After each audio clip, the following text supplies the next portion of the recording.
Hello and welcome to Logistically Speaking, the weekly podcast where we bring together some of the most interesting thought leaders in the world of logistics and supply chain management to discuss current events, insights, as well as best practices. Logistically Speaking is brought to you by Bring, the enterprise-class last-mile logistics platform. All right, welcome to Logistically Speaking. This is episode 3 of the podcast. I'm really excited about the way things are going. Really great feedback from everybody. We went ahead and started a LinkedIn discussion group about the podcast where we can all kind of converse about the stuff on the podcast and just things in general around logistics and supply chain space. It's called Logistically Speaking. So if you guys have a chance, you should go check it out, search it. It's a discussion group on LinkedIn. I'm really excited about today's guest. I think she has some really great insights into kind of the new way that we're looking at shipping and same-day delivery. And I think she can really, give us a look into what's going on and where we're going towards the future. So I'm going to introduce Liesl Change. She works in the logistics and supply chain at Casper, and I'm going to give her a chance to introduce herself and talk a little bit about what the company does, and then we'll get to talking about same day delivery and where that's going. So Liesl, why don't you tell our audience a little bit about you and what you're doing? So it's great to be here. I work at Casper running their local logistics, which is their same day delivery network. We've really looked to heighten the delivery experience by creating a network of local delivery providers that can offer same day in addition to delivery within 1 or 2 hour windows. It's within certain markets, and the big idea was really to provide a level of service that could frankly be head and shoulders above not just what the category is doing, but what people can do in the e-commerce space in general. Yeah, when I think of Casper, the first word that comes to my mind is cool. I ride the subway. I've seen your guys' ads there, and I think it's just a really cool idea, and it kind of takes the e-commerce idea to the next level. Who would have thought that we could get such a quick delivery of something like a mattress. And it's a really unique idea, and I'd love to hear kind of the challenges that you've had, especially with trying to make deliveries that quickly, and the overall experience that people are getting from that. The challenges that you've had, kind of the solutions you found, and where you see it going in the future. I would just love to hear your insights on that. I think the challenges are. And I think this is true with any heightened delivery experience. The challenges that we found, we have a lot of companies, I think that you can execute rapid local delivery if, you have a cool app, or if you have a cool sort of user interface and all that stuff. And I've always, and maybe even to a fault, but I've always erred on the side of having a very robust, high quality network, and I mean offline network. And there's a lot of contingencies that go into getting that delivery, for example, in a person's home exactly between 1 and 2 p.m. on a Tuesday. And that includes everything from staging the boxes, because, as the boxes can be 80 to 100 pounds each, and they're fairly large. So, there needs to be adequate inventory housed somewhere, which, as always, that's an additional expense and cost. So we have to house inventory at a location and, maintain those levels based on the sales of that particular area. And then they also need to be staged so we can offer same day delivery within that area. And in a place like New York, we have a lot of density here in terms of how people live close by each other, but it's also difficult to get around. So just knowing how can we manage that without, frankly, compromising service levels and doing it at a cost that's sustainable for everybody. Our same day in all markets, we take same day orders up until 3 p.m. local time. and same day happens within a 3-hour turnaround. So if you order by noon, you can get it by 3 p.m. So it's pretty quick. It's fast. I think it's definitely a competitive differentiator, but how we do that, there's a lot of things behind the scenes to make it happen. And I think a lot of people underestimate the complexity in making that happen and creating a really good experience. Do you guys have your own delivery, or do you work with a third party, or is it, Casper does all the deliveries themselves? Yeah, so it's interesting. We work with third party providers. What's been interesting about how we built out the network is we've definitely, how should I say, molded our providers into the service levels that we wanted and into the network that we wanted. So that's been sort of a unique experience. I think, it usually is, it was very one or the other, right? I think everybody, either they would just sort of plug and play into an existing third-party provider and just kind of felt beholden to whatever service levels they could provide, or they would bring it in-house. And as we know, that incurs a lot of time and expense to do that. What we've done is we've kept it out of house, but we've definitely negotiated the relationship to where it could fit our service levels. And we didn't want to, if you drive the price down too much, then you really start compromising service. So I think everyone knew that, we could pay at a certain level, but it was challenging, right? Because we have to make sure that our delivery area and our sales density and the number of couriers that we could, bring into our network, that would always hit, within a certain cost for us. Yeah, no, that's logistically speaking, so to speak, it seems like a huge challenge, that you were like saying, having the mattresses available in the warehouse at the right time to get them within 3 hours of the order. The logistics behind that must be incredibly complex. I assume that there's a lot of technology that you're using in-house to make sure that your supply meets, the demand that, you're expecting in any given day.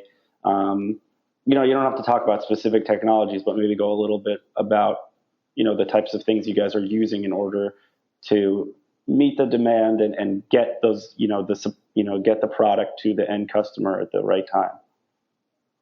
Yeah, I think, frankly, I mean, internally, both internally and externally, I think we're kind of, in some ways, pretty basic in terms of the methods we use. I think it really is just understanding patterns and the data that we currently have at our disposal. And that's the kind of stuff, frankly, I think technology can make it better, but if your approach isn't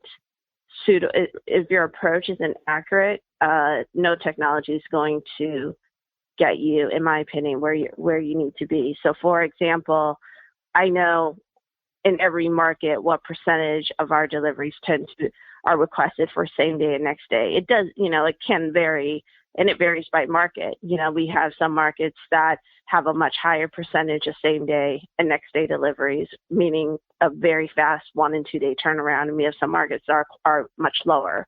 And it can vary by day, but generally it stays within a 3 to 4 point range. So knowing that, and then knowing the mix of SKUs, so what sizes are going to be requested, those are all the types of things that we can predict with some level of accuracy. We also know the capacity of each of our couriers. So, we use largely vehicles to deliver. So I know essentially how many beds each vehicle can take at any one time. And, essentially, their cycle times, how long it would take them to pick up from our warehouse to our staging and then deliver it all the way to their last drop of the day. That's all stuff that we can measure. And like I said, I think technology can definitely take all those inputs and, spit out an optimal solution. But if you don't know what the inputs are and should be, then no technology is going to help you with that. Yeah, that's true. I mean, it all comes down to the numbers, right? You can have the most amazing technology stack, but if you're really not up to date with the numbers, then it's kind of useless. Right. So, we were talking about how kind of in this space, it's lacking a lot of that kind of delivery experience that you guys are providing. Where do you see the challenges in the future? Where do you see it going? And, especially as you guys grow into more and more markets, where do you see your focus being on being able to deliver, provide that kind of delivery across more markets, different kinds of markets, and as technology gets more powerful, where that you see that fitting in, and not just Casper, but just kind of the retail e-commerce space in general. Yeah, it's funny. I had this conversation just earlier this week with a few folks that, it was actually more in a general sense. It was just folks in the industry about what we thought about delivery. I think, in a lot of ways, you can get your same day network and same day delivery to a point where you have very tight standard operating processes, right? So SOPs, your workflow is very tight internally where things can be fairly automated or so that's a good thing. I think where it does get challenging in general for anybody trying to do this is when you start bringing in new cities and new partners. And because the industry itself is by nature very fragmented, that can create some challenges in general because you can end up, let's say if you expand to 50 cities, or whatever that number is, you can end up with, all these various partners if you try to, create relationships with them. And, the negotiations might be fine and all that stuff and the service levels, but, managing all those deliveries across all those markets and not having a single interface to go through can be challenging. And I do think that's where technology can help. But, just like there's so many service providers, a lot of them use very different systems, right? So I think it would be interesting if there was something that could overlay or integrate against all of them, which, I know that was something that a lot of people have tried to do. My old company, Zipman's, our goal was to create an overarching national network. I've always called it kind of a national local network where sort of it had a national scope, but you could get providers down to the local level that would deliver within, a 25 to 50 mile radius. Those kind of things that, that would be ideal. I think that's like an ideal experience for the customer. Executing against that, I think that can be kind of challenging because, it's very difficult on the carrier side to get them onto a system that is something that everybody else uses, so, and then also on the technology side, like how do you onboard those carriers, those local carriers that have their own legacy systems? Some of them have used the same systems for 20 plus years, and migrating them over. It's not just switching their software, but it's also changing out their workflow. There's an additional cost to that. That can be tricky for them. I think that some of the more traditional retailers have not really stepped into this. I know that Amazon is providing same day or even 1 hour delivery, and Google as well. But why not some of the bigger, retailers that are moving into the e-commerce space, Best Buy, Walmart, why have they been slower to kind of move into the same day delivery space? Gosh, I think number one is that reason I mentioned just now is that, it frankly, it takes quite a bit of bandwidth and commitment internally to want to build it out. I do think there is sort of, and it's not necessarily a bad thing because in some ways when it happens, it means I've done my job, but there is sort of a perception if you're not in the space that logistics just happens, right? That if you can plug and play, it shouldn't be that hard. And there's a lot of complexity that that a lot of people just don't see.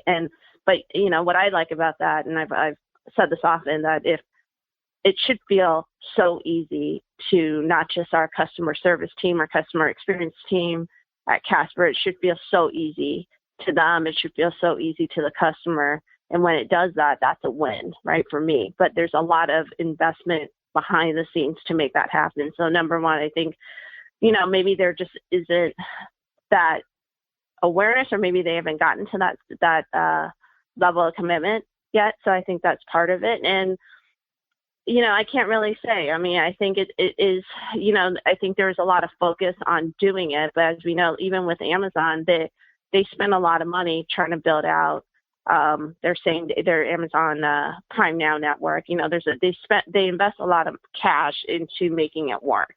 And so it's an expensive proposition. And, it really depends on whether or not that's something that you want to go full throttle against, or if that's something that, you are unsure about. I think the third reason is just sort of how the infrastructure is set up, because, like I said, Casper, we manage most of our orders online. There's a couple of retail locations, but because we do that, we're able to strategically locate where our inventory is going to be.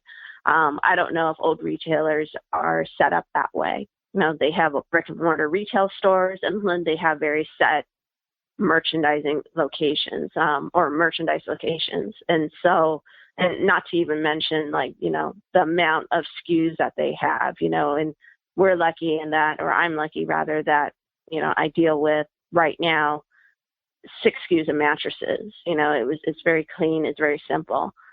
So that's been useful. I think they have to deal with a lot more complexity if they want to offer same day. Right. So taking a step back about Casper in general, we were talking about how part of your competitive advantage is the fact that you provide this kind of delivery. So it's interesting that it's not only the product, which is fantastic, but promoting this idea of being able to get your mattress that quickly is kind of an interesting concept, that it's not only the product people are buying into, but it's the experience and getting it so quickly. That seems like something that's a little, that's unique in the market, because, Sealy's or whatever, the other competitors are, they focus so much on just the product itself and not the overall kind of experience, whereas Casper seems like, they kind of caught on to this new idea that's going around and really kind of capitalized on it. So I think that's really interesting. I mean, am I correct in that kind of assumption that that's part of what makes Casper? I think that, deliveries, I think every company recognizes the importance of delivery in general. I think, I give a lot of credit to the founders when, they first, this idea, I mean, the whole notion of same day was something that, I think everybody thought about since the very beginning, and they, which is why they asked me to help them out with it. I knew them when I was at Zittman's. And so I give a lot of credit for them for sort of wanting to explore it very early. And frankly, just sort of, wanting to, explore it not just in New York, but then other markets as well. Because I think, to your point, it is differentiating. And I think it creates an experience that's unique, especially when you are able to do it not just in one market, but multiple markets. And you have a network that is consistently good, and to pay off good as in the service levels are, on point. We offer same day. The cutoff time is 3 p.m. local time in every single market. That doesn't change. We offer the windows in every single market. It's 1 or 2 hours depending on what that local landscape looks like. Los Angeles, it has to be 2 hours because of the driving and the distance and traffic and things like that. But yeah, I think delivery is definitely something that makes people stand out. And I also think this is where I think companies need to be careful, is that, it's not just about offering same day, but it's offering the kind of delivery that's going to be relevant to your customers, and I'm not going to disclose numbers, but I know what percentage, as I said, want same day, what percentage want next day. I know what that distribution looks like. I also know what size of the beds, what are requested most often, for those quick turnaround times, and sometimes it's not just about same day. Sometimes it's more about getting it between 1 and 2 p.m. next Tuesday because I'm moving that day, or because I'm having furniture delivered, or because I'm going to be home and someone's going to help me. So it's not just about same day. It's about precision. And I think that's what people need to understand, is precision, and it's precision relative to what your category is. Mm-hmm. So it's not only about getting it quickly, but it's about getting it at the exact time that you need it, which is interesting. I know you can't say exact numbers, but is there an upward trend of people, wanting the same day delivery? Is there an upward trend? I don't know if it's an upward. I think not even. I think in general, within the landscape of getting stuff to your house, I think there's an upward trend of people wanting things fast. And I can personally even vouch for that because, just the other day, we ordered something and the item, because I think it was a day quicker with another site online, I went with that, and so I think, and that's where Amazon kind of really threw down the gauntlet, right? Because they've just increased these delivery speeds and they just made it so easy, as I mentioned before, and so magical that it really changed customers' expectations of what's possible. So that's something that I think there's a general expectation of wanting things faster. Is it always going to be like that for everything? No, I think that there's sometimes, the broader concept is that consumers are wanting delivery to mold around their lifestyle. And that's to me is much more of a broader thing than just saying I want it today or I want it within an hour. I mean, what things do you really need it within an hour? It's usually, I don't know, food. Right. Yeah. Definitely. But that said, one thing I do want, being able to offer same day and offer things quickly, even if a customer doesn't choose it, I also think it says something about the company, and not just about Casper, but just in general. If you can do that, like Amazon, like Casper, that's also a branding thing. That's also you don't have to choose it, but but if you can, wow, that does a lot for the brand. Right. Just knowing it. I think it's that idea you were bringing up about the expectation of the consumer has changed because 20 years ago, no one would have even conceived the fact that they could get something that quickly, a mattress or anything else that they'd ordered online. We talk about this a lot and bring about the idea that like the power balance is shifted away from the business itself and more to the consumer, because the consumer now has this kind of power to shop around. And like you said, the same product, but one company offered it a more desirable delivery option, and you went with that. That was the deciding factor. So it's like, I don't know, are you seeing that more, that the consumer kind of has the power to dictate to the business how they need to provide the delivery? So like the consumer's kind of impacting the way the supply chain is working.